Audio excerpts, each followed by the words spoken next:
La pureza me da siempre miedo, la pureza ideológica, religiosa, nacionalista, etc. Una cultura es la mezcla de las influencias exteriores que ha recibido a lo largo de la historia. No hay culturas puras. Y la búsqueda de la pureza conduce a la extinción de la cultura. Esto es lo que ocurrió en España a fines del XVII. Es decir, con la Santa Inquisición, la obsesión de la pureza de sangre, el miedo a la herejía, etc. La cultura española, que era extraordinaria, a fines del XVII prácticamente desaparece. Las identidades fijas y las culturas puras me dan miedo.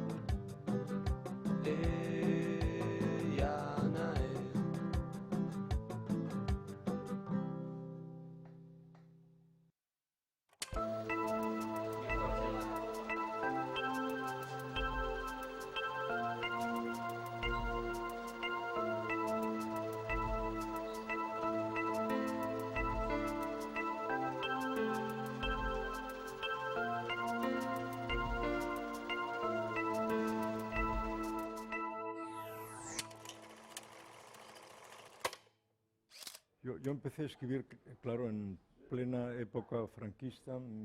La familia paterna era, podemos decir, una familia católica y de derechas.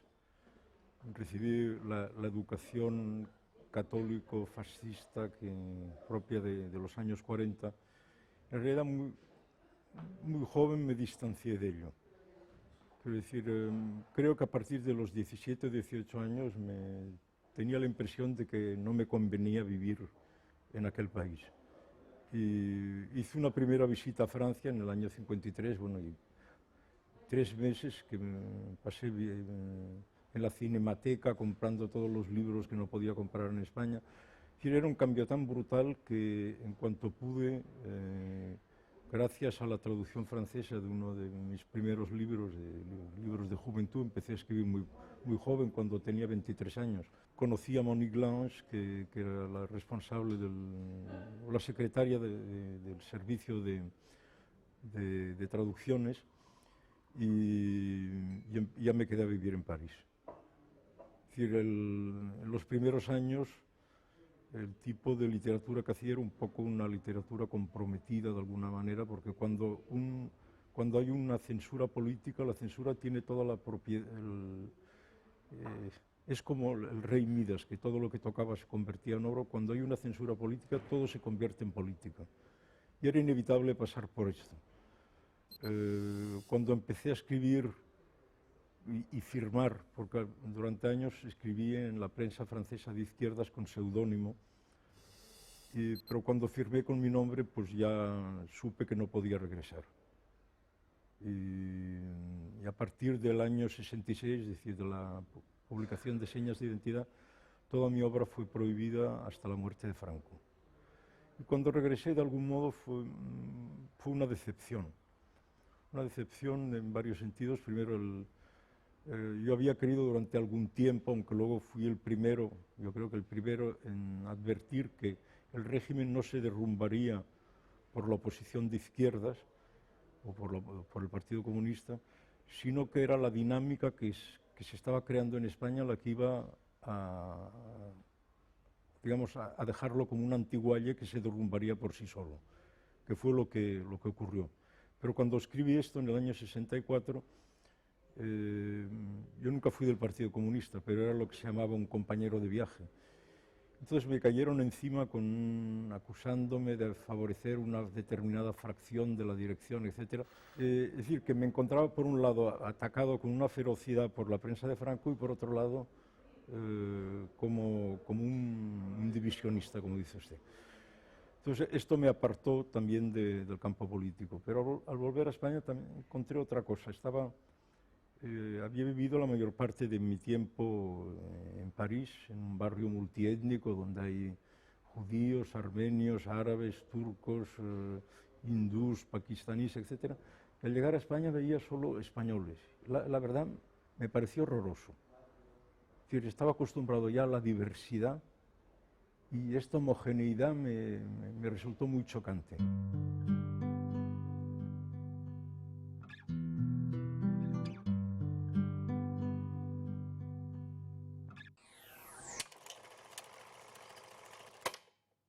Me llaman heterodoxo y me parece una tontería, porque lo que he intentado siempre es considerar a la cultura oficial española que tiene una imagen icónica que es incapaz de abarcar la riqueza de su propio contenido. Entonces he procurado abarcar esto. Es decir, en Nueva York fui el primer profesor que dio un curso sobre la Lozana andaluza, que es una obra genial, de una modernidad increíble. Bueno, pues siempre he procurado, traduciendo a Blanco White, resucitando el cancionero de burlas provocantes a risa, entre ellos este texto erótico maravilloso que se llama Caraje Comedia, etc. Pues es ampliar la base, pero sigue funcionando aún ahora lo que se debe leer y lo que no se debe leer, ya en los planes de enseñanza. Hago una pregunta muy simple a todo el mundo. ¿Ustedes conocen las coplas de Jorge Manrique a la muerte de su padre? Todos, sí. ¿Conocen las coplas de Jorge Manrique a su madrastra? Nadie las ha leído. Han sido apartadas y no se leen.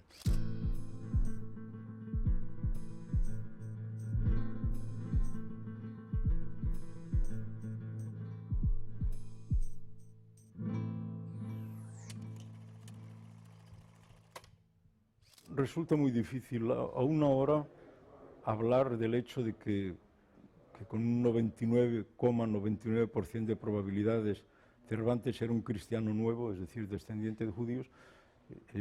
No se dice en la Universidad Española. Con motivo de una de las numerosas ediciones que se han hecho del Quijote, yo señalé que sin ir más lejos, hablando de la ocultación de los datos, en el primer párrafo del primer capítulo de la primera parte se habla de la dieta de Don Quijote, dice duelos y quebrantos los sábados. En la edición de Francisco Rico dice comida que no rompía la abstinencia de carne de la clase hidalga de Castilla, podía tratarse, decía, de huevos con torreznos. Bueno, Américo Castro observó con mucha razón que aquello no era una descripción de lo que comía, sino una valoración muy negativa. Y yo le saqué un poema de un poeta muy popular del siglo XV, un poeta judío, Antón Montoro el Ropero, que cuenta, el título del poema dice, el judío dice, un día en que hallándome de viaje no trové sino tocino y hube de mercar de él. Y entonces termina el poema diciendo, y entonces para mi mayor duelo tuve que quebrantar la jura de mis abuelos. O sea, que me busquen otra. Bueno, salí con esta nota, pues en las nuevas ediciones siguen sin incorporar esto y hablando de comida que no rompía, es decir, hay la manipulación y luego la ocultación y la manipulación. Sigue en pie.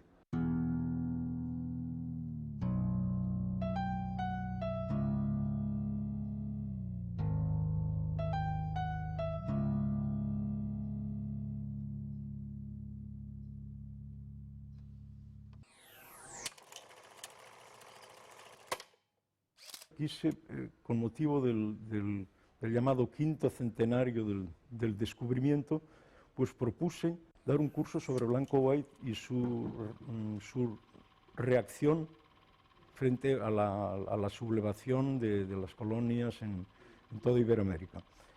Pues bueno, no fue aceptado. Es decir, hablo de una fecha relativamente cercana. En cualquier otro país, en Francia o en Inglaterra, estarían orgullosísimos de tener a alguien de la lucidez que decir, bueno, nosotros colonizamos esto, pero hubo este señor que denunció, que apoyó a Simón Bolívar, etc. Y bueno, sería un motivo de honra, pero en España aún de una forma, Menéndez Pelayo dice, llevó su traición. Menéndez Pelayo, bueno, era siempre la contradicción. Por un lado, decir que España era la madre patria de todos los países de Hispanoamérica, pero por otro lado, los que habían tomado posición por la independencia de estos países los consideraba traidores, es decir, era una contradicción absoluta.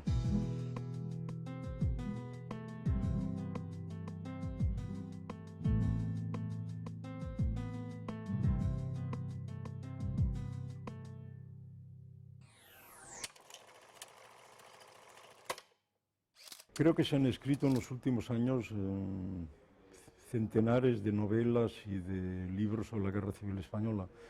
En el caso si se trata de una creación literaria, el tema para mí es secundario. Lo que cuenta es el planteamiento literario de este tema.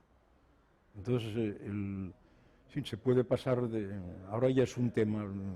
Recientemente un joven escritor publicó una novela muy provocativa que se llamaba Otra maldita novela sobre la guerra civil. Y yo hice una reseña de él porque ponía de relieve todas las trampas, los errores, las interpretaciones, etc. Y te dabas cuenta de que se estaba creando un género que se estaba formalizando, incluso fosilizando. Entonces, lo que cuenta es un planteamiento nuevo. En la historia de la literatura, como en la música o en la pintura, no está en repetir, no es el tema, sino en el planteamiento que el artista hace del tema. Este es el problema. Entonces vemos que hay muy pocas obras que dan un planteamiento nuevo.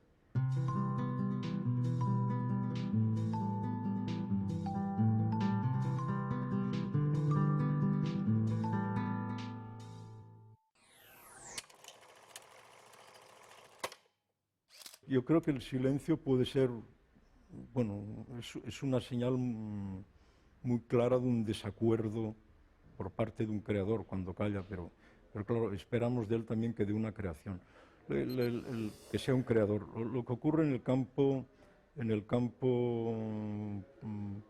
de la literatura y la política es que las novelas politizadas son las que pierden mayor interés. En fin, esto me llamó la atención, por ejemplo, con las antologías de poesía de la Guerra Civil Española, que prácticamente era poesía de propaganda. Fue precisamente Cernuda, que era el menos político, el que habla con dolor de la Guerra Civil, y podemos leer sus poemas ahora con verdadera intensidad, como algo en el campo político. Yo cito un ejemplo. De las novelas políticas que se han escrito sobre las dictaduras, tal vez las más interesantes las ha escrito un compatriota suyo, me refiero a Manuel Puig, que El beso de la mujer araña y Pubis angelical los escribió por ser el menos político. Y por el hecho de ser el menos político pudo escribir unas novelas políticas extraordinarias, porque no había ninguna intención propagandística ni ideológica detrás.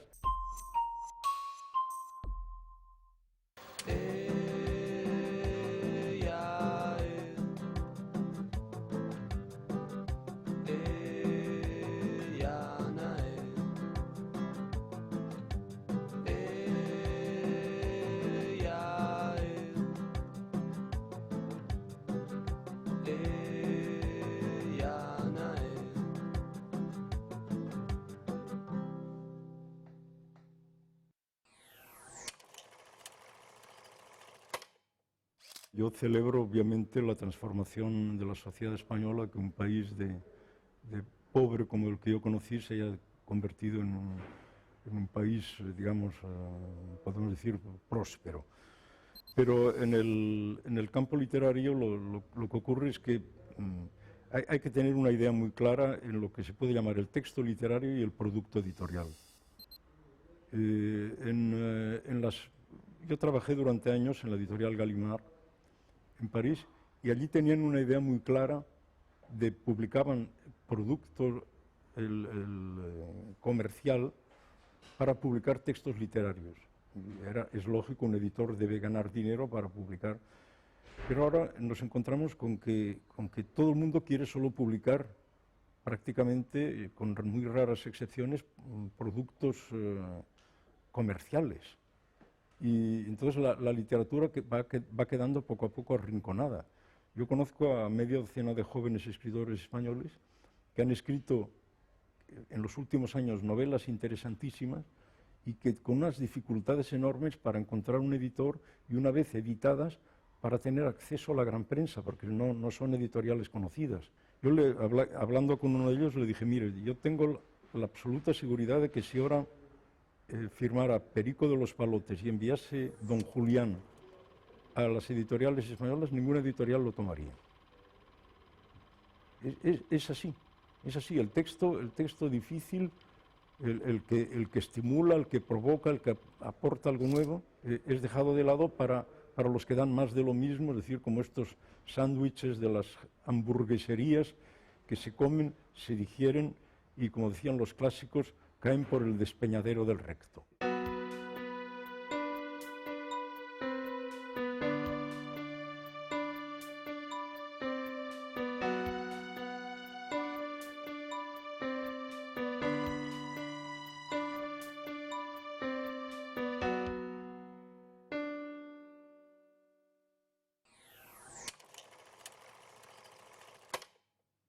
Hay una censura comercial mucho más peligrosa que la censura política. Se puede jugar con la censura política y estimular la actividad creadora del artista. Una prueba, yo recuerdo que hice 2 viajes a la Unión Soviética, o 3 viajes, y había un fervor por la literatura, podemos decir, perseguida. En el año 65 estaba yo en Moscú y había una cola de gente que se quedó sin dormir para poder comprar un ejemplar de poemas de Akhmatova. Unos años después recuerdo que viajaba yo con un equipo de televisión español haciendo la serie Alquibla. Me llamó la atención que mientras ellos estaban leyendo un tebeo porno, que se llamaba, nunca lo olvidaré, La Habichuela Roja, el chofer estaba sí leyendo un libro. Yo le pregunté al intérprete, ¿qué está leyendo este señor? Dijo, está leyendo una novela de Scott Fitzgerald. Yo les dije a los demás, ¿no os da vergüenza? El chofer está leyendo Scott Fitzgerald y vosotros estáis leyendo La Habichuela Roja. La respuesta de uno de ellos, si tuviera la posibilidad de leer La Habichuela Roja, leería La Habichuela Roja y no Scott Fitzgerald. Unos años después comprobé que la realidad era así, la literatura, porno, lo que sea, estaba en todos los kioscos de Moscú y la atención por la literatura había desaparecido.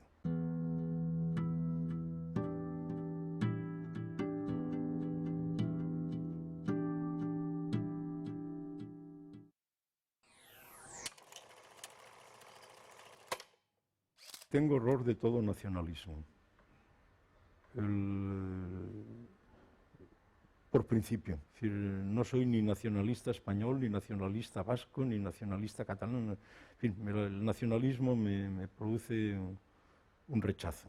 Una cosa es que tenga un gran amor a la cultura catalana y obviamente a la cultura española a la que pertenezco, pero esto no tiene que ver nada con un ideal nacionalista. Yo recuerdo una vez que estuve en una reunión con un escritor latinoamericano y hizo una intervención diciendo, nosotros, los latinoamericanos, y al terminar le dije, oye, pero ¿cómo puedes hablar en nombre de 300 millones de personas? Le digo, yo apenas representar a 300 millones, yo apenas me represento a mí mismo. No hay identidades, son identidades complejas. Yo puedo ser español, catalán, o mejor dicho, barcelonés, parisiense, marrakechí, neoyorquino, etc. Y todas estas cosas coexisten. La rémora queda, pero la sociedad cambió. Es decir, justamente cuando en señas de identidad ya señalo también el cambio que se estaba produciendo en España. Es decir, era una época en que había casi 3 millones de españoles emigrantes que trabajaban en Europa y la llegada masiva del turismo, es decir, el contacto con sociedades democráticas europeas y las formas de vida nueva que traían los turistas provocaron una ruptura de la sociedad española que fue la que permitió el derrumbe del régimen franquista cuando el dictador murió.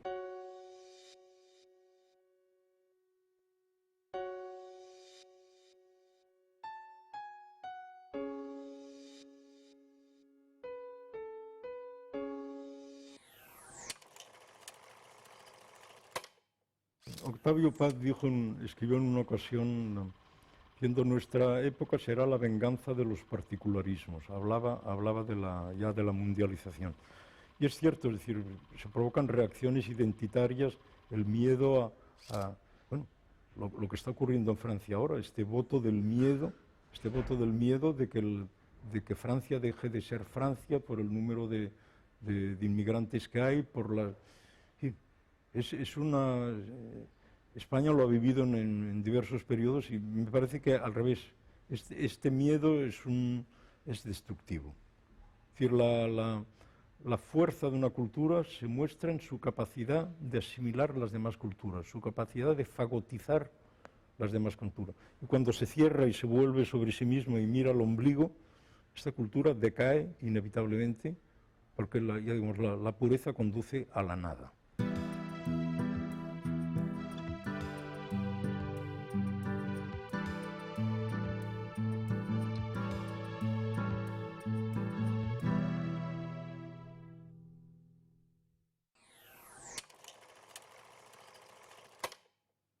Yo siempre he defendido, he hecho el elogio del saber no rentable. El rentabilizar el saber me parece indigno. En la época de Franco me insultaban de tal manera que después cualquier cosa ya me resbala sobre la piel. Luego tengo la experiencia yo aconsejo a los autores jóvenes que cuando publican una novela y les sale una crítica muy adversa, pese a que su novela sea interesante, lean la correspondencia entre Flaubert y Georges Sand y verán las quejas que hacía Flaubert, de la crítica que se ensañaba con él y decía, mira en cambio los elogios que reciben, y da una lista de nombres que nadie sabe quiénes son. Con la regenta es lo mismo. Yo me sé de memoria las dos críticas de la regenta, que de los críticos de la época. Una dice, lo más pesado que se ha escrito desde el comienzo de la era cristiana. Y la otra, padece usted insomnio, compre la novela de don Leopoldo Alas Clarín y a partir de la tercera página le entrará un sueño invencible. Ha sido siempre así. Es decir, todo el mundo reconoce que es la mejor novela española del siglo XIX, pero fue recibida así.